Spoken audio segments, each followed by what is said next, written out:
이 좋은 아침에 하나님의 은혜와 평강이 여러분과 여러분의 가정에 넘치시기를 소망합니다. 우리는 하루 동안 셀 수 없이 많은 말을 듣습니다. 그 중에 분별해서 어떤 말은 가볍게 흘려보내고 반대로 어떤 말은 중요하게 받아야 합니다. 사실 우리는 하나님의 말씀을 받고 살아가는 사람들입니다. 내가 들은 모든 말들이 흘러가더라도 말씀은 흘려보내지 않고 받아야 합니다. 바울은 데살로니가 신자들이 말씀을 받는 모습에 감사했습니다. 그들은 어떻게 말씀을 받은 걸까요? 13절 말씀을 보시면요. 이러므로 우리가 하나님께 끊임없이 감사함은 너희가 우리에게 들은 바 하나님의 말씀을 받을 때에 사람의 말로 받지 아니하고 하나님의 말씀으로 받음이니 라고 합니다. 하나님의 말씀을 받을 때에 사람의 말로 받지 아니하고 하나님의 말씀으로 받았다고 합니다. 바울이 말씀을 전할 때에 그 말씀을 사람의 말로 받지 아니하고 하나님의 말씀으로 받아들였습니다. 여러분은 하나님의 말씀을 읽고 들을 때 어떻게 받고 계신가요? 사람의 말로 받으시나요? 아니면 하나님의 말씀으로 받으시나요? 매주일 강단에서 선포되는 말씀을 어떻게 받고 계신가요? 매일 우리에게 주시는 하나님의 말씀을 어떻게 받고 있는가입니다. 우리는 하나님의 말씀을 하나님의 말씀으로 받을 때 이 말씀이 믿는 자 가운데에서 역사합니다. 말씀이 역사하십니다. 말씀대로 역사하십니다. 말씀이 그 말씀을 받은 사람의 삶 속에서 역사하셔서 그들을 변화시킵니다. 지금도 복음의 말씀을 받아들이고 그리스도를 구주로 신뢰하는 신자들에게 이러한 일이 변함없이 일어납니다. 그 말씀은 여전히 하나님의 말씀이기 때문입니다. 그 말씀은 변함없이 지금도 우리의 삶을 변화시킵니다. 오늘도 하나님의 말씀이 하나님의 말씀으로 우리가 받으면 우리 안에서 역사하신다라는 겁니다. 그렇다면 바울은 도대체 무엇을 보고 이 말씀이 너희 믿는 자 가운데서 역사했다라고 이야기할 수 있었을까요? 14절 말씀을 보시면요. 형제들아 너희가 그리스도 예수 안에서 유대에 있는 하나님의 교회를 본받은 자 되었으니 그들이 유대인들에게 고난을 받음과 같이 너희도 너희 동족에게서 동일한 고난을 받았느니라 라고 전하고 있습니다. 말씀이 역사할 때 하나님의 교회들을 본받는 자가 됩니다. 무엇을 본받는 자가 된다라고 이야기하냐면요. 고난을 받는 것, 그 모습을 본받는 자가 된다고 합니다. 말씀을 하나님의 말씀으로 받을 때 주님이신 예수님께 충성을 바치게 됩니다.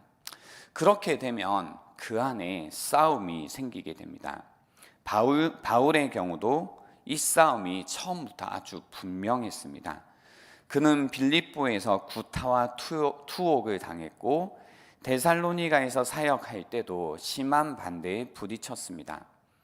교회는 적대적인 유대인과 이방인 모두에게 박해를 받았습니다. 바울은 이후에 디모데에게 편지를 쓰면서 그리스도 예수 안에서 경건하게 살고자 하는 자는 핍박을 받을 것이다 라고 이야기했습니다. 오늘 이 본문 속에서 데살로니가인들도요 역시 새로 자라나긴 시작한 믿음 때문에 벌써 이 고난을 당했다라는 이야기를 듣고 있는 겁니다. 싸움이 있다라는 겁니다. 고난이 있다라는 겁니다.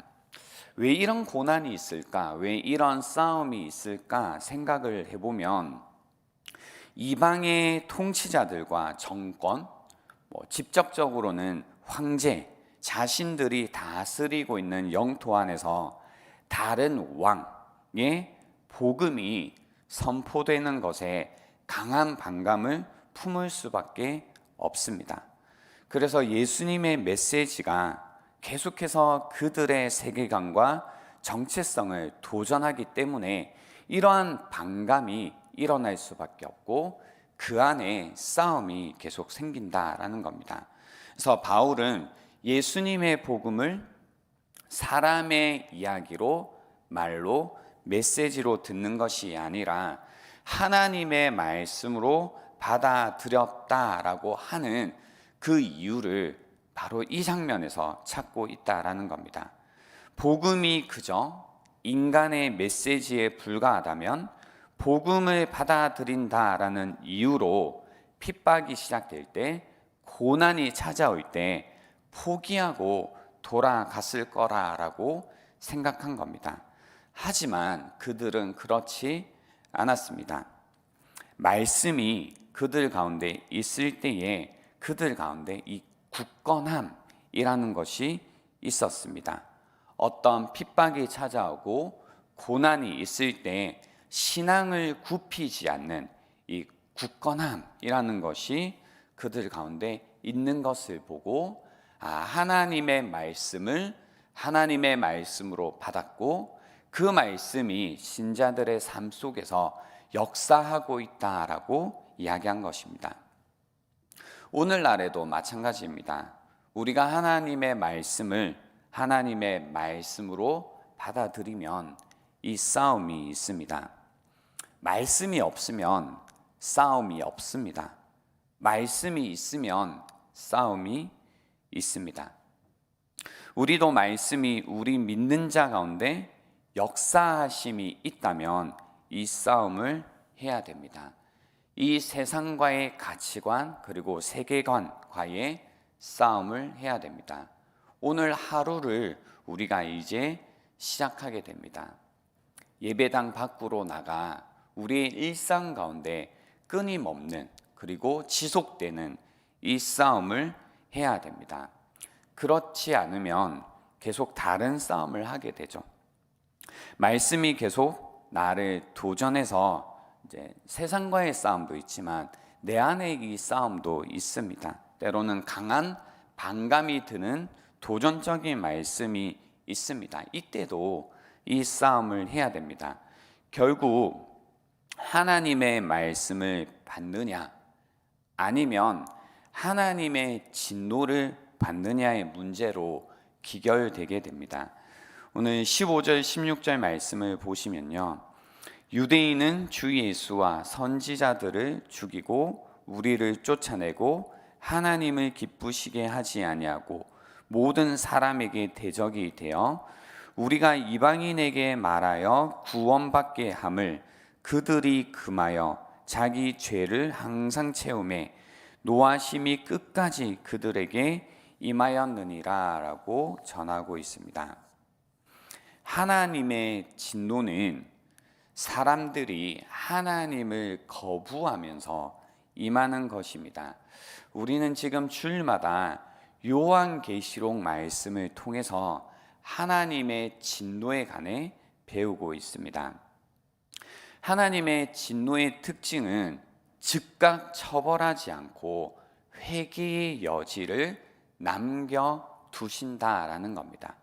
그래서 이 진노 가운데 하나님은 계속 우리에게 긍휼의 자리를 남겨두고 계십니다. 하지만 그 시간에 회개하지 않을 경우 악은 점점 커가고 죄는 쌓여서 하나님이 그만이라고 이제 끝이라고 말씀하실 때 모든 것이 정말로 끝나는 지경에 이르게 됩니다. 오늘날에도 예수님에 대한 믿음 때문에 핍박을 당하고 있고 고난을 당하고 있는 분들이 계십니다. 하나님의 진노라고 하는 것은 사실 그런 분들에게는 오히려 큰 위로가 됩니다. 왜냐하면 믿음의 싸움을 하는 분들에게는 하나님께서 여기에 끝이 있다라고 말씀하시는 거기 때문에 마음에 소망이 되고 위로가 된다라는 겁니다. 그렇기 때문에 우리는 이 사실을 기억해야 됩니다. 핍박도 고난도 전쟁도 하나님의 능력의 문제가 아니라 오히려 믿는 자 가운데 역사하시는 하나님의 능력이라는 사실을 우리는 기억해야 됩니다.